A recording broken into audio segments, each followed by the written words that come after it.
कार्यक्रम के पुण्यार्जक हैं श्री बाबा। अब आत्माओं, आचार्य भगवंतों ने पूजा के अनेक भेद बताए हैं। कितने? अनेक भेद बताए। नाम पूजा भी होती है, स्थापना पूजा भी होती है, द्रव्य पूजा भी होती है, क्षेत्र पूजा भी होती है, काल पूजा भी होती है और भाव पूजा भी होती है। काल पूजा ये क्या कहलाती है, इसका क्या महत्व है?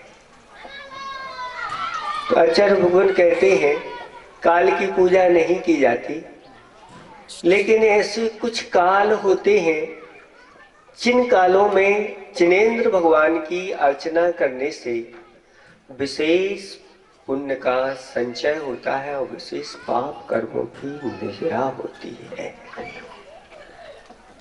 वो कहलाती है काल पूजा। ऐसे काल जैसे अष्टमी और चतुर्दशी, पक्ष में एक अष्टमी और एक चतुर्दशी आती है। इनमें विशेष आचार्य भगवंतों ने कहा सारे कार्यों को छोड़ करके, सारे पाप कार्यों को छोड़ करके जो जिनेंद्र भगवान की विशेष द्रव्य भाव आदि के साथ पूजा करता है वह बहुत जल्दी संसार से बाहर होता है। प्रतिदिन तो जो पूजा करते हैं करते ही हैं, लेकिन अष्टमी चतुर्दशी को तो मैं विशेष पूजा करूंगा, विशेष दान करूंगा।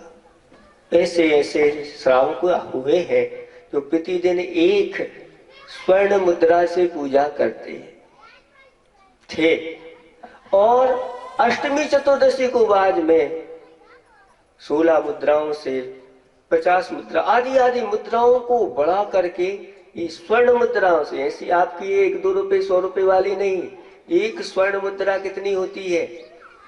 10-12 ग्राम की होती है। आप लगा सकते हैं 10-12 ग्राम सोने का क्या मूल्य। ऐसी पूजा करते हैं और उसमें भी आचार्य भगवान कहते हैं कि वर्ष में 3 बार 4-4 महीने के अंत में आष्टानिक पर्व आता है और उन आष्टानिक पर्वों में जो पूजा की जाती है, जो व्रत किए जाते हैं, उनका फल बताया गया। कैसा फल बताया गया कि इसमें फल बढ़ता चला जाता है। अगर पहले दिन पूजा आराधना की या पहले दिन उपवास किया या व्रत किया तो उसका फल कितना है? तो कहते 10 लाख उपवासों का फल मिलता है। और वहीं फिर बढ़ते बढ़ते क्रम से जब चतुर्दशी के दिन पहुंचते हैं तो चतुर्दशी के दिन व्रत जो किया जाता है उसका फल कितना है? तो व्रत तो एक ही कर रहे हैं लेकिन फल मिलता है 1 करोड़ उपवासों का फल बताया। कर रहे हैं एक उपवास, कर रहे हैं एक व्रत, ये क्या एक उपवास कर रहे हैं और फल इतना?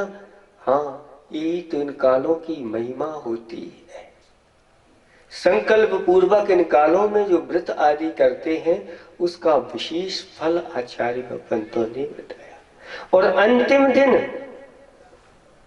यानी पूर्णिमा के दिन उपवास करते हैं तो 3.5 करोड़ उपवासों का फल लिखा।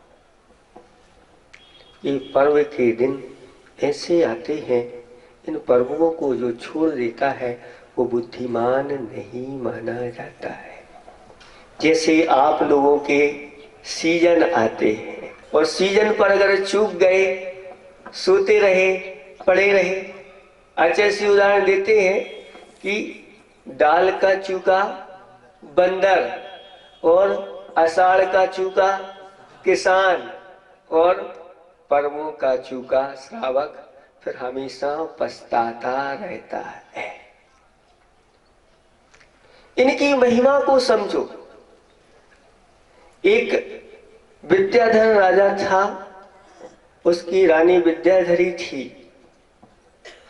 संयोग ऐसा बना कि दो चारण रिद्धिधारी मुनिराज उनका पड़गाहन कर लिया और नवदा भक्ति के साथ उनको आहार दान दिया।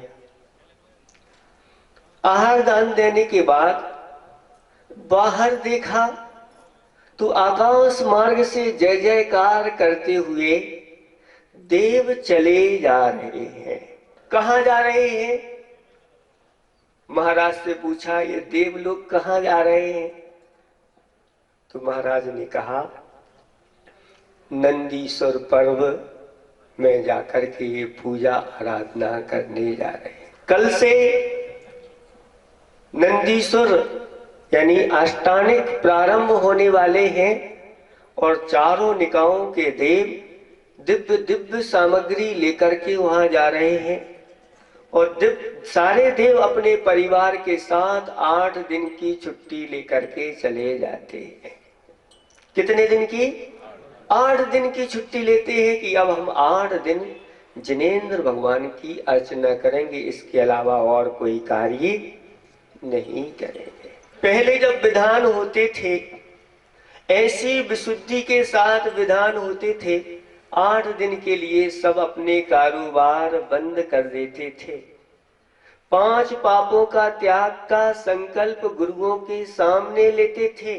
अब हम 5 पाप नहीं करेंगे, व्रत करेंगे, एक बार ही भोजन करेंगे। बहुत सारे संकल्पों में बंद करके और सुबह से लेकर के शाम तक आराधना करते थे। पूरा दिन भक्तिमय निकलता था। लेकिन अब आप लोगों के लोभ ऐसे बढ़ते जा रहे हैं कि धर्म भी कर लें और पाप भी नहीं छूटे। दोनों हाथों से आप क्या खाना चाह रहे हो? लड्डू खाना चाह रहे हो।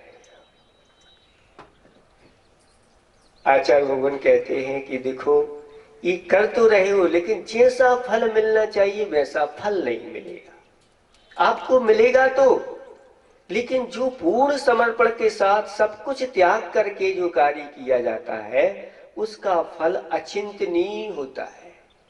3 लोग के नाथ के लिए इसने सब कुछ छोड़ दिया,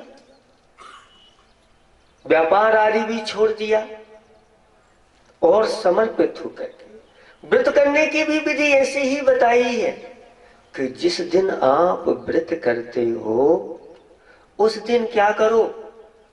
5 पापों का त्याग करके, विषय कसाओं का त्याग करके, आरंभ आदि का त्याग करके और अच्छी तरह से धर्म ध्यान पूर्वक आप अपना समय व्यतीत करिए। तब वह उस व्रत का सही सही फल मिलता है। महाराज ने कहा, अष्टानिक पर्व प्रारंभ हो गए हैं और देव लोग नंदीश्वर द्वीप में जाकर के 8वां द्वीप नंदीश्वरम भासुरम भोन बावन प्रतिमान। भोन बावन यानी 52 तो जिनालय होते हैं, उनमें प्रतिमा कितनी होती है? 108 108 500 धनुष प्रमाण रत्नमयी प्रतिमा। ऐसी प्रतिमा की साक्षात 500 धनुष के भगवान ही बैठे हुए हो और उनके मुख से दिव्य धुनी खिर रही हो। उनकी प्रतिमा के दर्शन करके गदगद हो जाते हैं देव लोग, उस बिना बोले ही सम्यक दर्शन को प्राप्त कर लेते हैं। बोलना नहीं पड़ता, उपदेश नहीं हो रहा है, लेकिन ऐसा लगता है कि साक्षात उपदेश भगवान का। जैसे समूषण में दिव्य प्रतिमा रहती है, दिव्य भगवान की दिव्य छवि रहती है, वैसे ही यहाँ पर लग रहा है। और 8वां याम यानी 64 पहर, 8 दिन में, एक दिन में कितने याम होते हैं? 8 याम होते हैं। एक याम 3 घंटे का होता है और 8वां याम यानी 24 घंटे हो गए। और 8 दिन के कितने हो गए? 64 याम हो गए। अब घंटे आप लगा सकते हैं कितने हो जाते हैं। निरंतर एक एक दिशा में एक एक निकाय के जीव देव पूजा अर्चना करते चले जाते हैं और क्रम क्रम से बदलते हुए उनकी अर्चना। दिव्येणे नाणेने दिव्येणे गंधेणे दिव्येणे अक्षेणे दिव्येणे पुप्पेणे दिव्येणे चिन्हेणे दिव्येणे दीपेणे दिव्येणे दूबेणे दिव्येणे बासण, दिव्य दिव्य सामग्री लेकर के भगवान की पूजा अर्चना करते हैं। देव लोग ही वहां जा सकते हैं, मनुष्य वहां नहीं जा सकता। मनुष्य तो यहीं पर रह करके अगर भगवान की आराधना करता है, उन दंडीश्वर जिनालय में स्थित उन दिव्य प्रतिमाओं की पूजा आराधना करता है, अथवा इन अष्टांगिक पर्व में सिद्ध चक्र की आराधना करता है, इन व्रतों को करता है, वह विशेष फलों को प्राप्त होता है। रानी सम्यक दृष्टि थी, राजा को सम्यक दर्शन नहीं था, और राजा ने भी इसके बारे में सुना तो उसके अंदर भी नंदीश्वर के द्वीप में रहने वाले जो जिनालय हैं उनके दर्शन करने के भाव हुए। महाराज ने इसकी व्रत की विधि भी बताई कि जो इस विधि को करता है बहुत जल्दी वह संसार से पार हो जाता है। उत्तम विधि तो ये है कि जो 8 दिन उपवास करता है और तीनों अष्टानिक में कार्तिक फागुन आषाढ़ के, है ना, कार्तिक में भी फागुन में भी आषाढ़ में, और तीनों क्या कहलाती है आपकी? नहीं, तीनों शाखाएं। तीनों, कोई एक शाखा की करता है, कोई 2 शाखा की करता है, कोई 3 शाखा की करता है, ये शाखा कहलाती है। और जो तीनों शाखाओं के इन व्रतों को करता है, अगर 8 दिन उपवास करता है और अगर 8 वर्ष तक कर ले, तो कहते हैं कि अगर चतुर्थ काल है तो उसी भव से मोक्ष हो जाता है, और अगर पंचम काल है तो यहाँ से स्वर्ग में जाकर के देव बनता है और वहां से यहाँ आकर के मोक्ष को प्राप्त हो जाता है, अगर वो संकल्प पूर्वक आस्था के साथ सम्यक के साथ जो करता है। लेकिन इसको ज्यादा महत्व नहीं दिया जाता। पुरुषों से पूछो कितने पुरुष हैं अष्टांगिक व्रत करते हैं, हाथ उठाओ। ये शाश्वत पर्व कहलाते हैं। पर्युषण को शाश्वत पर्व नहीं कहा, लेकिन अष्टांगिक को शाश्वत पर्व कहा, क्योंकि अष्टांगिक की तो पर्युषण पर्व की तो कहानी के कब से चालू होते हैं, कैसे होते हैं, इसके बारे में, लेकिन अष्टांगिक व्रतों के लिए तो कहा कि ये अनादि निधन व्रत है, और इनको जो इस प्रकार से विधि पूर्वक करता है वह ज्यादा भाव संसार में नहीं रहते। महिलाएं फिर भी कर लेती हैं, लेकिन पुरुषों से पूछो कि किनके एकाद हुए हैं, किसी के अष्टांगिक पूछो, एक भी एकाध हाथ वो भी वृत्ति है तो उठ गया, भैया वृत्ति लोग होते हैं तो वो कर लेते हैं, लेकिन बहुत दुर्लभ है इन व्रतों को पाना। इसकी उत्तम विधि है। आज कलिकाल में इस प्रकार से 8 उपवास नहीं कर पाते तो कोई बात नहीं, आचार्य भगवान कहते हैं कि इसकी मध्यम विधि भी होती है। उत्तम नहीं कर सकते तो मध्यम विधि को आप अपनाएं। मध्यम विधि क्या है? मध्यम विधि ये है, अष्टमी का उपवास कर लो और अंत में जाकर के पूर्णिमा का उपवास कर लो।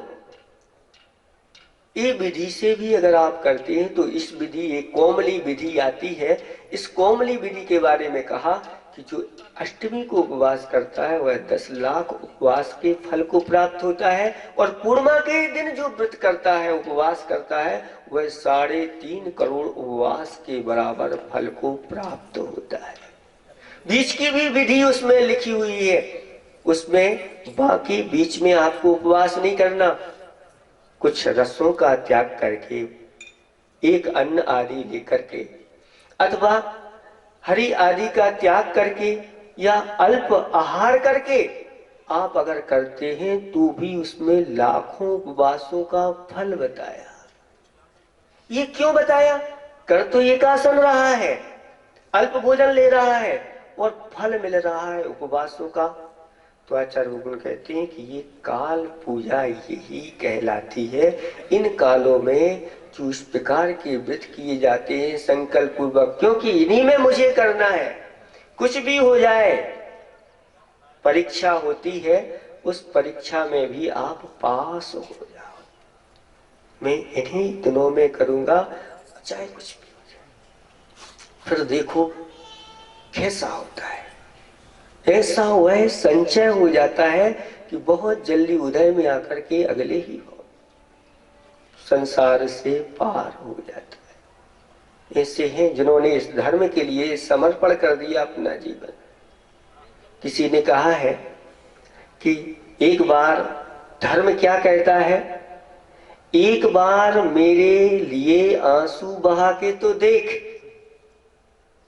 एक बार मेरे लिए आंसू तो बहा के देख, तेरे जीवन में आनंद का सागर ना भर दूं तो कहना। इस कार्यक्रम के पुण्यार्जक हैं Shri Babulal Jain, Shrimati Nirmala Bai Jain, Manoj Kumar, Shrimati Neelam, Ajay Kumar, Shrimati Hemlata Jain, Praveen Kumar, Shrimati Jyoti, Lalit, Shailendra, Atul, Arpit, Ayushi, Mahak, Muskan, Tanu Jain. Firm Ajay Kumar, Praveen Kumar, grain merchant, Bina, जिला सागर, मध्य प्रदेश। मोदी विनोद कुमार जैन, श्रीमती चंद्र प्रभा जैन, श्रीमती कल्पना जैन, ब्रह्मचारी अमित भैया, श्री आशीष जैन, श्रीमती प्रीति जैन, मोहित जैन, लोरी जैन। फर्म महावीर घृत भंडार, मोदी घृत भंडार, ललितपुर, उत्तर प्रदेश।